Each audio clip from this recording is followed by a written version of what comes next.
Rich landlord evicts elderly tenant, but when he tries to sell the property, he finds a mysterious box full of things he wasn't prepared to see.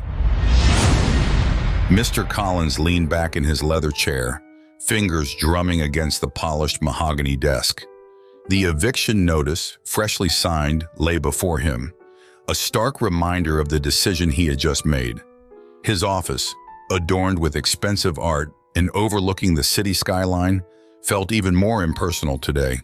There was no room for sentiment in business, he told himself. Mrs. Henderson was just another tenant, another line on a balance sheet. She had fallen behind on rent for months, and while her pleas about medical bills tugged at some long-buried part of him, it wasn't enough to change his mind. Real estate was all about profit, and the house she occupied was a gold mine waiting to be tapped. Outside, the sun began its descent, casting a golden hue over the city. The streets below buzzed with life, but Mr. Collins was oblivious to it, lost in thoughts of future gains. The house, with its quaint charm and prime location, was a jewel in the rough. With a little renovation, he could flip it for a small fortune. The potential buyers were already lining up, eager to snatch up such a rare find in the heart of the city. Mrs. Henderson was a small obstacle, easily removed. He convinced himself that she would be better off somewhere more affordable, somewhere more suited to her needs. The decision, as cold as it was, seemed logical, almost inevitable. The day Mrs. Henderson received the eviction notice, she sat at her worn kitchen table, the sunlight filtering through the lace curtains that she had lovingly hung decades ago. The house was quiet, almost eerily so, as if it too was mourning the loss of its longtime occupant. She held the notice in her trembling hands, eyes scanning the harsh words that sealed her fate. Tears welled up, but she blinked them away, refusing to let despair take hold. She had lived a full life in this house, raised a family, and created countless memories. But now it seemed all of that was being erased with the stroke of a pen. Mrs. Henderson packed slowly, methodically, each item she wrapped in old newspapers, bringing back a flood of memories. The china set from her wedding, the faded photographs of her children, long gone now, and the books that had kept her company on countless quiet nights. It was more than just things she was leaving behind. It was a lifetime. As she packed, the neighborhood seemed to grow quieter, as if the very walls were mourning her departure. The few neighbors who were aware of the situation offered what help they could, though it was mostly words of comfort that fell flat in the face of such a loss. The day of the eviction was overcast, a fitting backdrop to the somber mood that had settled over the neighborhood. Mrs. Henderson stood by the front door, a small suitcase by her side, waiting for the lawyer Collins had sent to arrive. She glanced around one last time, her eyes lingering on the well-worn armchair in the living room, the one spot in the house that had been her refuge. The lawyer, a young man with a sympathetic but detached demeanor, handed her the final papers to sign. She took a deep breath, her frail hand shaking slightly as she scribbled her name at the bottom. It was done. As Mrs. Henderson walked down the front steps, her footsteps heavy with the weight of the past 40 years, a few neighbors emerged from their houses. They didn't say much, just watched in silence, their faces a mix of sadness and quiet anger. They had grown up watching Mrs. Henderson tend to her garden, wave to passing children, and share stories of her past. Now they saw her being forced out, and it didn't sit right with them. As she disappeared around the corner, they began to murmur amongst themselves, words of discontent growing into something more, a determination to ensure that Mr. Collins would regret his decision. Inside his office, Mr. Collins was oblivious to the quiet storm brewing in the neighborhood. He had moved on to the next task, already making plans for the renovation. The house was just a project, a stepping stone to greater wealth. He didn't see the empty spaces he had left behind, the echoes of a life now displaced. For him, the eviction was nothing more than a transaction, another deal in a long line of successes. Little did he know, the true cost of his decision was yet to come.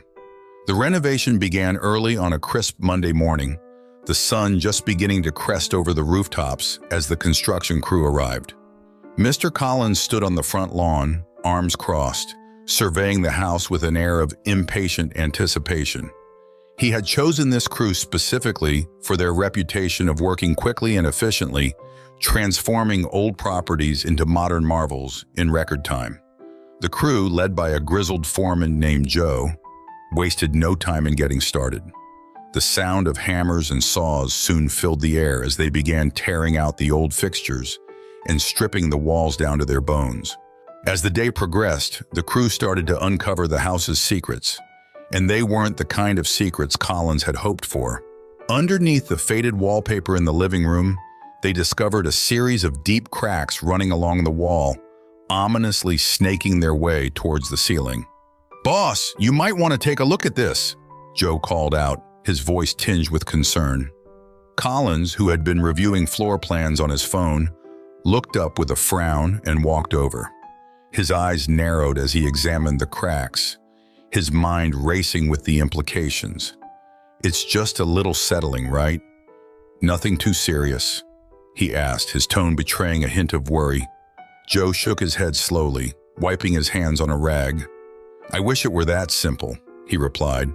"Looks like the foundation's been shifting for years, maybe decades. This isn't something you can just patch up.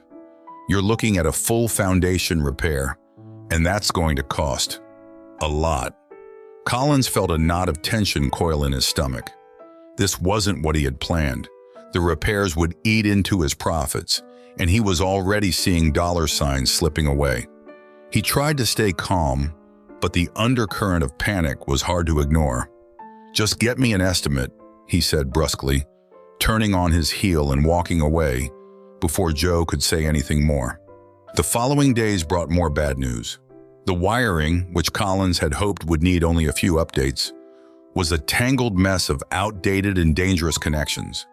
The electrician, a wiry man named Fred, shook his head in disbelief as he inspected the old fuse box. "This whole system needs to be replaced," he explained, pointing to the frayed wires that barely held together. "It's a miracle this place hasn't burned down yet." Collins felt the tension in his shoulders intensify as he added yet another expense to the growing list. The budget was spiraling out of control, and the renovation that was supposed to be a quick flip was turning into a nightmare. As if the foundation and wiring issues weren't enough, the crew also discovered signs of extensive water damage in the basement. The air down there was damp and musty, the walls streaked with dark stains where water had seeped in over the years. Joe stood beside Collins in the dim light, his expression grim. "This is bad," he said flatly. "You're looking at mold remediation, waterproofing the basement, and possibly replacing parts of the foundation down here too. It's not going to be cheap." Collins clenched his fists, struggling to keep his frustration in check. Each new problem felt like a blow, and the realization that his profit margins were evaporating hit him hard. As word of the house's issues spread among the local real estate community, the once hot property began to cool rapidly. Agents who had initially shown interest in selling the house to eager buyers now hesitated, their enthusiasm dampened by the mounting list of repairs. The house, once seen as a prime investment, was now whispered about in hushed tones. Some even suggested it was cursed, a place where good intentions went to die. Prospective buyers started pulling out, unwilling to take on the financial burden and the bad luck that seemed to hang over the property like a dark cloud. Collins found himself increasingly isolated, his phone calls to agents going unanswered, his attempts to secure new buyers met with polite refusals. The house, which had once represented an easy windfall, now loomed over him as a colossal mistake. He stood in the gutted living room one evening, the light fading outside, feeling the weight of his choices pressing down on him. The house was crumbling around him, both literally and figuratively, and for the first time, he began to doubt whether he would ever be able to turn it around. As the weeks dragged on, Mr. Collins found himself increasingly frustrated by the lack of progress. The renovations had turned into a financial black hole, And now, to make matters worse, the neighborhood seemed to be turning against him. It started subtly, a cold shoulder from the local real estate agents, a refusal to return his calls. At first, he dismissed it as a coincidence, but it quickly became clear that something more was at play. He began to notice the way the neighbors would glance at him as he drove by, their eyes hard with disapproval, their lips pressed into thin lines. They never said anything outright, but their silence spoke volumes. One afternoon, Collins decided to visit the local cafe, hoping to overhear any gossip that might shed light on the sudden resistance he was facing. The bell above the door jingled as he stepped inside, the warm scent of coffee filling the air. Conversations hummed around him. But as soon as he was recognized, the buzz of voices seemed to falter. The barista, usually chatty and cheerful, offered him only a curt nod as she took his order. As Collins sat down with his coffee, he could feel the weight of the stares on his back, the whispered words that were just loud enough to hint at their content, but not enough to be fully understood. Across the room, a group of older women, regulars at the cafe, huddled together over their cups. Collins caught snippets of their conversation, something about poor Mrs. Henderson and that awful man. He realized with a sinking feeling that they were talking about him. The women's voices were tinged with anger, their words clipped and precise, as if they were recounting a tale of betrayal. He had never considered how the community might react to Mrs. Henderson's eviction. To him, it was a business decision, nothing more. But to these people, it was personal, and they were making sure that everyone who came into contact with him understood that. As the day wore on, it became clear that the community's quiet rebellion was far more organized than he had anticipated. Real estate agents who had once been eager to work with him now dodged his calls, offering flimsy excuses about other commitments or suddenly overbooked schedules.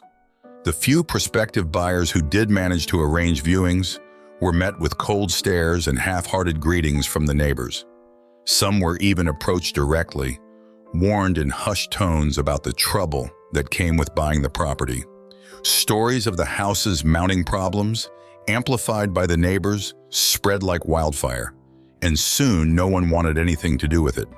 Collins's frustration simmered beneath the surface, boiling over into angry phone calls with his contractors and increasingly desperate meetings with his dwindling pool of interested buyers. But no matter how hard he tried to push the sale, the community's influence was undeniable. The neighborhood had closed ranks around Mrs. Henderson, and they were not going to let him off easily. Each day, Collins watched as his carefully constructed plans crumbled further, eroded by the relentless force of collective disapproval. It was a new kind of pressure, one he wasn't prepared for, and it gnawed at him in a way that financial losses never had. His reputation, once that of a shrewd and successful businessman, began to suffer as well. Rumors spread quickly in real estate circles, painting him as a heartless landlord who cared only for profit, willing to uproot an elderly woman without a second thought. The whispers grew louder, carried by the very agents and investors who had once admired his business acumen. Deals that he had been working on for months suddenly fell through, with vague explanations that left him seething in frustration. He began to realize that the damage was not just to his current project, but to his entire career. Despite his best efforts to turn things around, Collins found himself trapped in a downward spiral. The more he tried to assert control over the situation, the more the community pushed back. The once promising house, now mired in costly repairs and burdened by a tarnished reputation, became a symbol of his failure. As he sat in his office late one night, staring at the mounting bills and the dwindling list of potential buyers, Collins felt a rare pang of uncertainty. He had always prided himself on being able to outmaneuver any obstacle, but this time, he was up against something intangible, something he couldn't simply buy his way out of. The walls of his office seemed to close in around him as the weight of the situation settled on his shoulders. He had underestimated the power of a close-knit community, and now he was paying the price. The The reality of his situation was stark and undeniable. He was not just fighting against the structural damage of the house. He was fighting against the collective will of a neighborhood that had decided he didn't belong. And as the silence of the night pressed in, Collins realized that for the first time in his career, he might be facing a battle he couldn't win. The house felt different to Collins as he stepped inside, a heavy silence greeting him where the noise of construction had once filled the air. Dust motes floated lazily in the light, filtering through the dirty windows, and the smell of damp wood lingered in every room. The renovations had stripped the house of much of its former warmth, leaving behind exposed beams and bare floors that made the space feel cold and lifeless. He walked through the rooms slowly, his footsteps echoing off the walls. The empty spaces seemed to mock him, reminding him of how quickly his grand plans had unraveled. Collins climbed the creaky staircase to the second floor, where the air grew thicker and the shadows deeper. He hadn't spent much time in the house before, leaving the dirty work to his contractors, but now he felt the need to examine every inch of it himself. It was as if he hoped that by seeing it all with his own eyes, he might find something he had missed, something that could reverse his fortune. The attic was the last place he visited, a dusty, neglected space filled with the remnants of a life long lived. He pushed open the creaky door and stepped inside, the floorboards groaning under his weight. The attic was dimly lit, only a small window allowing in a sliver of daylight. Old furniture, covered in sheets, was scattered around, along with boxes that had been hastily shoved aside during the renovation. Collins walked through the clutter, running his fingers along the tops of the boxes, leaving trails in the thick dust.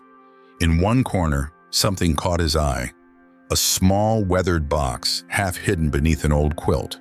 It looked out of place among the other forgotten items, as if it had been deliberately tucked away. He knelt down, carefully pulling the box out and brushing off the layer of dust that covered it. Collins hesitated for a moment before opening the box, a strange feeling of anticipation settling in his chest. Inside, he found a collection of letters and photographs, neatly organized but clearly old. The paper yellowed with age. The letters were tied with faded ribbons, the ink on them faint but still legible. The photographs, black and white, showed a much younger Mrs. Henderson, standing tall and proud in a nurse's uniform. In many of the pictures, she was surrounded by soldiers and other nurses, her expression one of quiet strength and determination. Collins stared at the images, unable to reconcile the vibrant young woman in the photographs with the frail old lady he had evicted. As he picked up one of the letters, the delicate paper crinkling in his hands, he realized that what he was holding wasn't just a collection of personal mementos, it was a piece of history. He began to read, the words transporting him back to a time of war and sacrifice. The letters were addressed to Mrs. Henderson from soldiers she had cared for, their words filled with gratitude and admiration. They spoke of battles fought, wounds healed, and the comfort they found in her presence. As Collins read letter after letter, he felt a growing sense of unease. He had known nothing of this woman's past, nothing of the life she had lived before she became his tenant. One letter, in particular, caught his attention. It was from a young soldier, the handwriting shaky and uneven, as if written in haste or under duress. He thanked Mrs. Henderson for saving his life, describing in vivid detail how she had pulled him from the brink of death after a particularly brutal battle. He wrote of her unwavering calm, how she had held his hand and whispered words of comfort as she worked to stop the bleeding. He promised to name his firstborn daughter after her, a promise he hoped to keep once the war was over. Collins could feel the sincerity in the words, the deep bond that had formed between the nurse and her patient. By the time Collins finished reading the letters, he felt an unfamiliar heaviness in his chest. The woman he had evicted was no ordinary tenant. She was a hero, someone who had given so much of herself to others. He sat in the dusty attic, surrounded by the remnants of Mrs. Henderson's past, And for the first time, he felt the full weight of what he had done. He had evicted a woman who had once saved lives, who had been loved and respected by those she cared for, all because he saw her as nothing more than a means to an end. The realization hit him like a punch to the gut, leaving him reeling in the silence of the attic.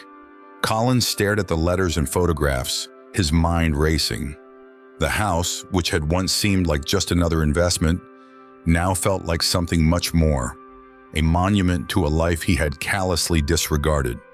He realized that in his pursuit of profit, he had missed the human story that had been right in front of him. And now, as he sat alone in the attic, he couldn't shake the feeling that this discovery had come too late, that the damage he had done might be beyond repair. Collins sat on the dusty floor of the attic, the old letters spread out before him like a portal into another time. The more he read, the more he was drawn into the incredible life that Mrs. Henderson had led. The letters painted a vivid picture of a young woman thrust into the chaos of war, yet rising to the challenge with remarkable courage and resilience. Each letter was a testament to her strength, recounting how she had saved lives under fire, stitched wounds in makeshift hospitals, and offered comfort to soldiers who had lost everything. The soldiers' words were filled with gratitude and admiration, and it was clear that she had made a profound impact on their lives. As he carefully unfolded another letter, Collins found himself holding his breath.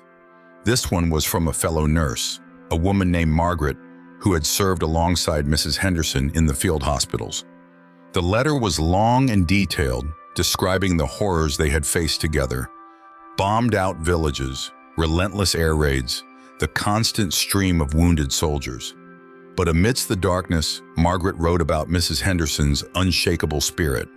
She recalled how Mrs. Henderson had once run through a battlefield, dodging bullets and shrapnel to reach a wounded soldier who had been left behind. "You were like an angel," Margaret had written.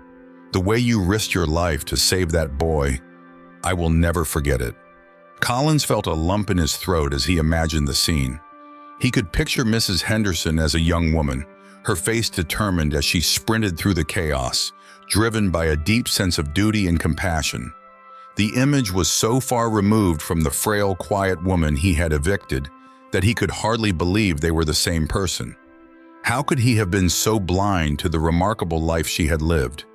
He realized now that Mrs. Henderson had been more than just a tenant. She had been a hero, someone who had given everything she had to help others, even at great personal cost. The photographs that accompanied the letters brought her story to life even more vividly. One picture showed Mrs. Henderson standing in front of a tent, her nurse's uniform stained with mud and blood, but her expression calm and resolute. Another showed her surrounded by a group of soldiers, their faces weary but smiling, as if her presence alone had given them the strength to keep going.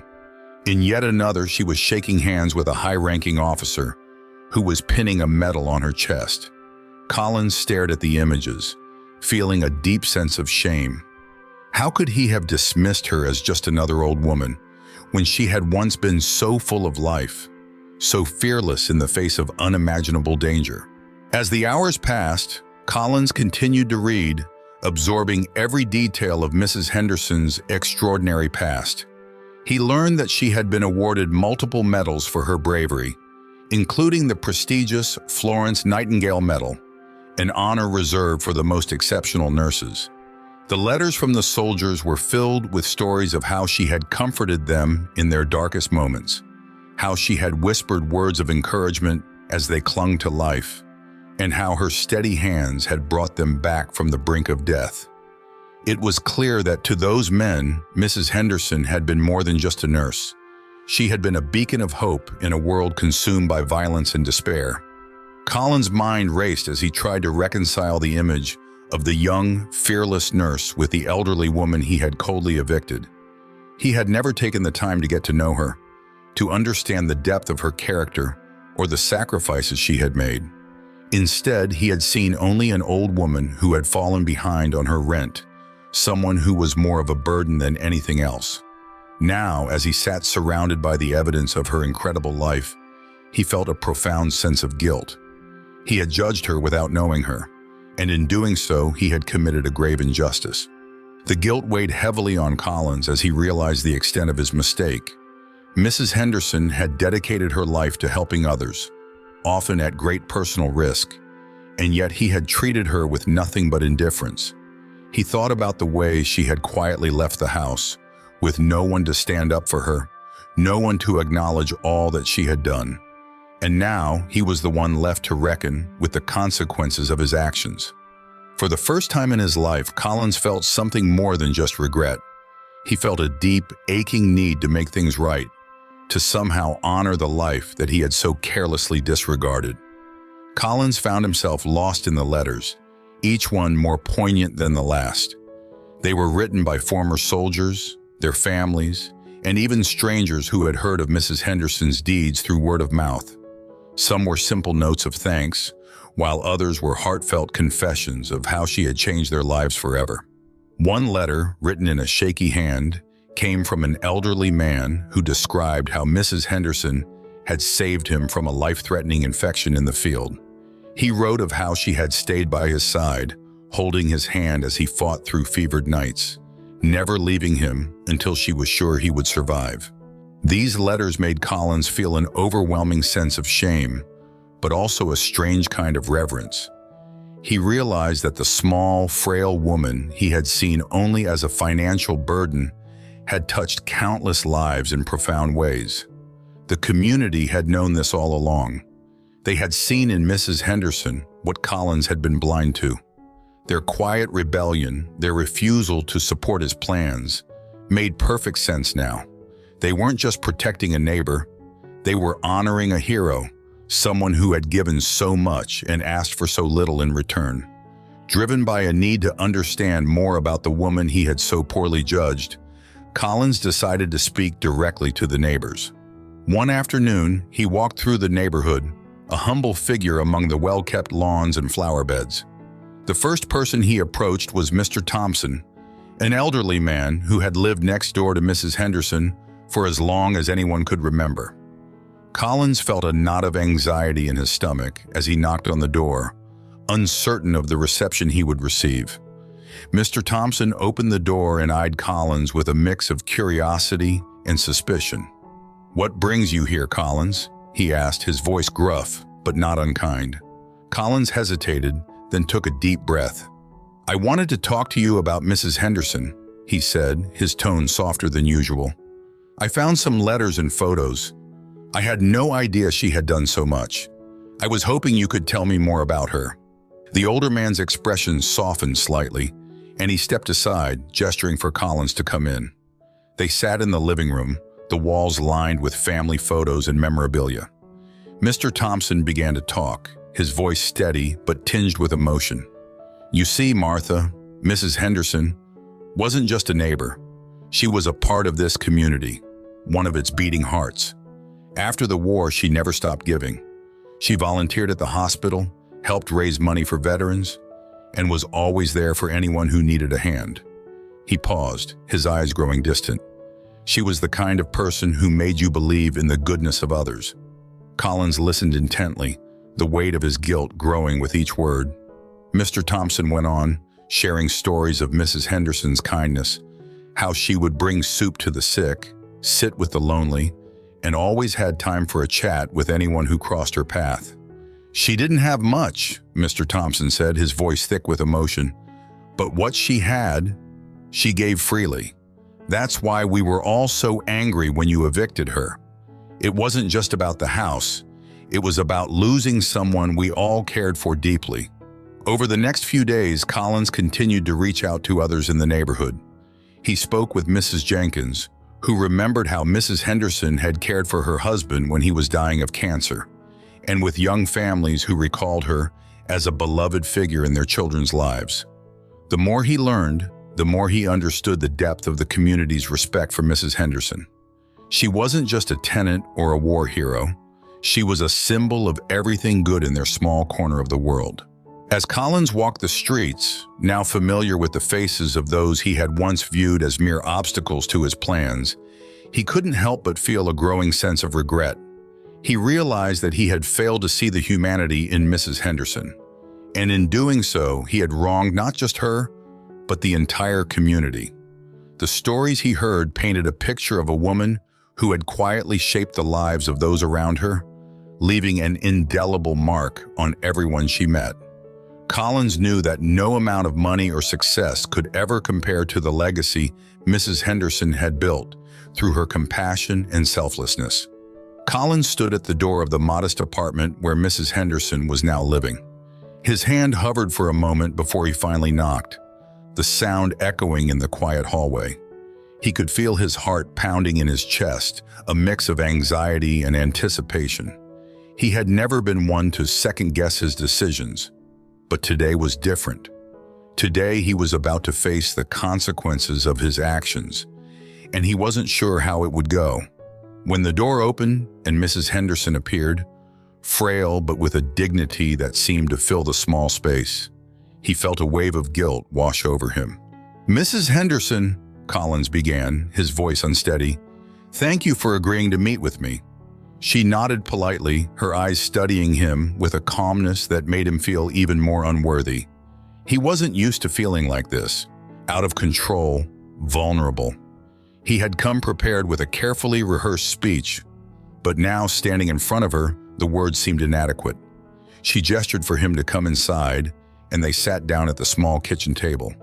The room was simple, yet cozy, with a few personal touches that made it clear she had made the best of her situation. But the fact that she had been forced to leave her home was inescapable. Collins cleared his throat, trying to steady himself. "I found a box of your things at the house," he began, placing the small, worn box on the table between them. "Letters, photographs." I read them. He paused, gauging her reaction, but her face remained impassive, giving nothing away. I didn't know who you were.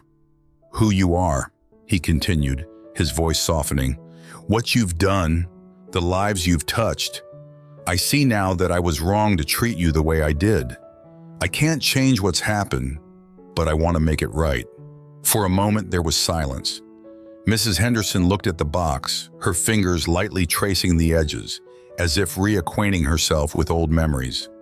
When she finally spoke, her voice was steady, but there was a hint of sadness in her tone. "You know, Mr. Collins, it wasn't just a house to me. It was a place filled with memories, with the lives of people I loved and lost. I didn't expect you to understand that when you made your decision." Her words struck Collins like a blow, not because they were harsh, but because they were true. He had never seen the house as anything more than a property, something to be bought and sold, and in doing so, he had stripped it of its true value. "I want to restore it," Collins said quickly, desperation creeping into his voice. "I want to fix what's been damaged, both the house and the mistake I made. I'll pay for everything, and when it's done, it's yours again, free of charge." He leaned forward slightly, searching her eyes for a reaction. "It's the least I can do after what I've done." He had expected anger, maybe even rejection, but the look on Mrs. Henderson's face was one of quiet contemplation. She was processing his offer, considering the sincerity in his words, the genuine remorse that had led him here. Mrs. Henderson sighed softly, her gaze drifting out the small window where the afternoon sun filtered in. "I never wanted anything more than a place to live out my days in peace," she said, her voice almost a whisper. "What you're offering, it's more than I could have hoped for after everything that's happened." She turned back to him, her expression softening. "But why, Mr. Collins? Why now?" Collins felt his throat tighten. "Because I've realized something," he replied, his voice thick with emotion. "Money, success, none of it means anything if I can't do right by the people around me. You gave so much to others, and I took that for granted. This is my way of trying to give back, to show that I understand, even if it's a little too late." Mrs. Henderson studied him for a long moment, the weight of years in her eyes. Finally, she nodded, a small, almost imperceptible smile touching her lips. "Very well, Mr. Collins," she said quietly. "If you're sincere in your offer, then I accept. But know this, it's not the house I'm accepting. It's the change in your heart. That's what truly matters." Collins felt a wave of relief wash over him, mixed with a newfound respect for the woman before him. She had every right to refuse him, to hold on to the hurt he had caused. But instead, she chose to forgive, to allow him a chance to make amends. As they sat together in that small apartment, the weight of past mistakes began to lift, replaced by the possibility of something better, something built not on profit, but on understanding and respect. And for the first time in a long while, Collins felt like he was finally doing something that mattered. Mrs. Henderson sat quietly as Collins spoke, her eyes fixed on the worn box that contained so much of her past. She could hear the sincerity in his voice, see the remorse etched on his face, and she was surprised at how deeply his discovery had affected him. It wasn't something she had expected, certainly not from a man she had viewed as cold and indifferent. His offer to restore the house was generous, but as she listened, a new thought began to form in her mind. She had spent years in that house, creating memories that were now tied to every corner of it. But those memories were hers alone. Going back might not hold the comfort it once did. When Collins finished speaking, Mrs. Henderson remained silent, her thoughts drifting between the past and the present. She had loved that house, not just as a physical space, but for the life it represented. It had been her sanctuary, a place where she could feel connected to the people she had lost. But she was also acutely aware that time had moved on. The house, stripped of its warmth and character by the renovation, was no longer the same. It was no longer hers in the way that mattered most. The memories she cherished could never be confined to bricks and mortar. They lived within her, and no house could ever change that. Taking a deep breath, Mrs. Henderson finally spoke, her voice calm and thoughtful. "Mr. Collins," she began, her gaze steady on his, "I appreciate your offer truly, but I've had some time to think about what's really important to me, and I've realized that it's not the house itself that I want to hold on to. It's the spirit of what that home represented, the care, the kindness, and the community that surrounded it." She paused, letting her words sink in before continuing. "I believe there's a way to preserve that spirit, but it's not by returning to a place that can no longer be what it once was." Collins leaned forward, listening intently as Mrs. Henderson shared her idea. She suggested that instead of restoring the house for her, he could restore it and sell it, using the proceeds to create a fund for elderly tenants who, like her, faced eviction due to circumstances beyond their control. "There are so many people out there," she said softly, "who have no one to stand up for them, no one to help when life takes a turn they didn't expect. If we could do something to help them, to give them a little more time, a little more peace in their final years, I think that would be a far greater gift than giving me back my old home." Collins felt a wave of emotion as he listened to her proposal. Her suggestion was not only selfless, but also a powerful way to turn her pain into something positive for others. He hadn't anticipated such a response, but the more he thought about it, the more it made sense. It was a way to truly make amends, not just to Mrs. Henderson, but to others who might find themselves in similar situations. "You're right," he said quietly, nodding as he spoke. "This fund could help so many people. It's a way to honor your experience and ensure that no one else has to go through what you did." Mrs. Henderson smiled, a gentle, warm smile that softened the lines of her face. "I'm not asking for much, Mr. Collins," she said. "Just the chance to make something good come out of all this. I've lived a long life, and I've learned that sometimes the greatest acts of kindness come not from holding on to what's ours, but from letting go and helping others." Her words carried a wisdom that Collins couldn't ignore, and he felt a deep sense of respect for the woman sitting across from him. She had every reason to be bitter, to reject his offer, but instead, she had chosen to create a legacy that would help others long after she was gone. Collins looked at Mrs. Henderson, his heart filled with a mix of admiration and humility. "Thank you," he said, his voice thick with emotion. "Thank you for showing me what really matters." He reached across the table and took her hand, a gesture of solidarity and commitment. "I promise you I'll do everything I can to make this fund a reality. And I'll make sure it honors the kindness and strength you've shown throughout your life." As they sat together, the weight of the past began to lift, replaced by a sense of purpose and shared understanding. Collins knew that this was the right path, not just for him, but for Mrs. Henderson and the community that had supported her. It was a way to give back, to right a wrong, and to ensure that others would never have to face the same hardships alone. And as they discussed the details of the fund, the future that had once seemed so bleak now held the promise of something better. Something built on compassion, respect, and the desire to make a meaningful difference in the lives of others. Collins approached the renovation of the house with a focus and dedication he hadn't felt in years. Every decision, from the color of the walls to the type of flooring, was made with Mrs. Henderson in mind. He wanted to restore the house to its former glory, not just as a structure, but as a place filled with the warmth and care that she had poured into it over the decades. He worked closely with the contractors, ensuring that they understood the importance of this project. This wasn't just another flip, it was a tribute, a way to honor the life and legacy of a woman who had touched so many lives. As the weeks went by, the house began to transform. The foundation was repaired, the wiring was replaced, and the water damage was meticulously addressed. But it was the small touches that made the difference. Restoring the old wooden banister that had been worn smooth by years of use, replanting the garden with the same flowers that Mrs. Henderson had once tended with such care, and even restoring the original front door, which still bore the marks of a lifetime of comings and goings. Collins found himself spending more and more time at the house, not just overseeing the work, but connecting with the space in a way he hadn't anticipated. Word of Collins's efforts began to spread through the neighborhood, and the icy distance that had once greeted him began to thaw.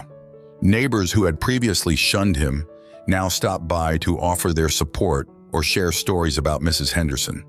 They were curious about the man who had once seemed so cold and distant, now pouring his heart into this restoration. The boycott that had once threatened to ruin him quietly ended, replaced by a sense of cautious optimism. People began to see that Collins was no longer the man who had thoughtlessly evicted an elderly woman. He was someone who had recognized his mistakes and was making an earnest effort to atone for them. As the renovation neared completion, Collins faced a new challenge: finding the right buyer for the house. This time, he wasn't interested in the highest bidder. He wanted someone who would appreciate the history of the home, who would carry forward the legacy of Mrs. Henderson. He was determined that the house wouldn't just be a commodity to be flipped, but a place where memories could be made, where kindness and community would be valued. His search was long and careful, turning down offers from those he felt weren't the right fit, even as his financial situation remained precarious. Eventually, a young couple with 2 small children came to see the house.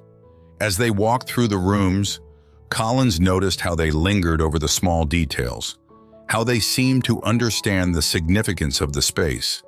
The husband, a former soldier, mentioned that they had recently lost his brother in the military, and they were looking for a place where they could feel connected to their family's history.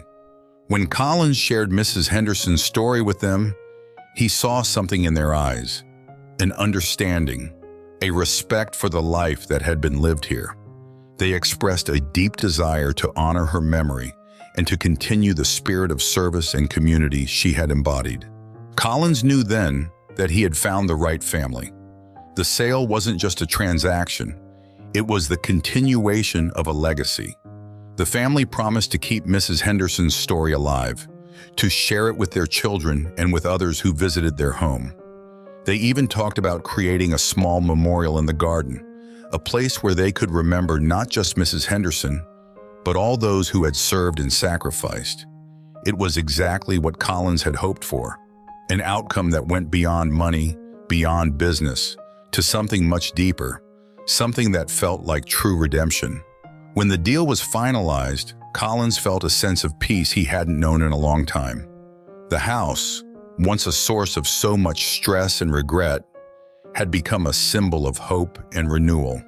He watched as the family moved in, their laughter and energy filling the rooms that had been so quiet for so long. It was a fitting end to a journey that had begun with a mistake, but had led to something far more meaningful. Collins knew that Mrs. Henderson's legacy would live on, not just in the house, but in the hearts of those who now called it home. Collins and Mrs. Henderson sat across from each other at the same small kitchen table, where they had discussed the initial idea for the fund. The apartment was filled with the late afternoon sunlight, casting a warm glow over everything. There was a quiet sense of finality in the air, a recognition that their journey, which had begun in conflict, was now coming to a meaningful close. Collins handed her a check, his hand steady, but his heart full of emotion. The amount represented the proceeds from the sale of the house. A house that, once lost to her, would now serve as a foundation for something much greater. "Here it is," Collins said softly, sliding the check across the table. "The Henderson Fund is officially ready to help those who need it most. I can't thank you enough for letting me be part of this." Mrs. Henderson looked down at the check, then back up at Collins, her eyes misty, but her smile warm. "You've done more than just help, Mr. Collins. You've turned a difficult situation into something that will bring comfort to others. That's a rare thing in this world." She paused, her voice filled with quiet pride. "The Henderson Fund will make sure that no one else has to go through what I did, alone and afraid. It's more than I could have ever hoped for." Together, they discussed the final details of the fund's operation, ensuring that it would be managed in a way that kept it true to its purpose. Collins had arranged for a local nonprofit organization to administer the fund, and they would work closely with social workers and community leaders to identify those in need. The fund would provide rent assistance, legal aid, and even relocation support if necessary.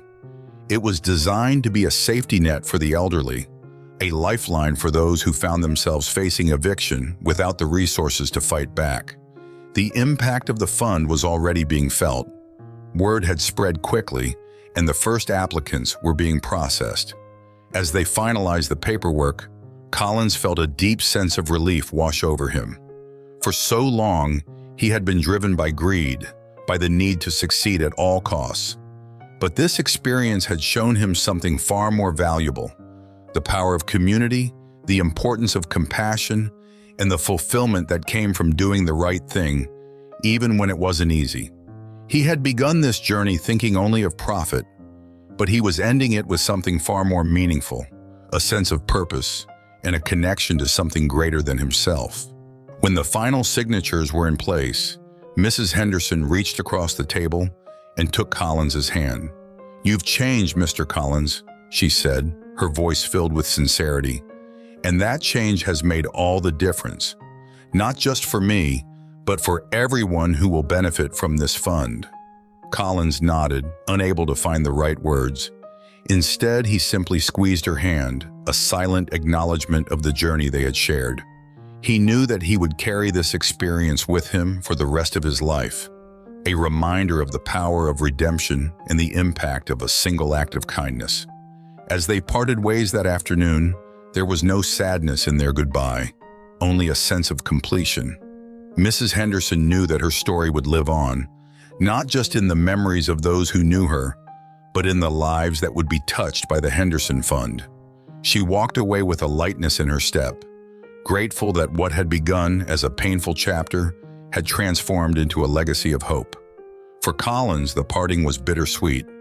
He had gained so much from knowing Mrs. Henderson: insight, humility, and a renewed sense of what truly mattered. The house, once a symbol of greed and misfortune, had indeed become something far more significant. It was now a beacon of second chances, a reminder that even the most dire situations could be turned around with the right intentions. As the Henderson Fund began its work, both Collins and Mrs. Henderson knew that their efforts would ripple outwards, helping others who found themselves in similar situations. The fund wasn't just a financial resource.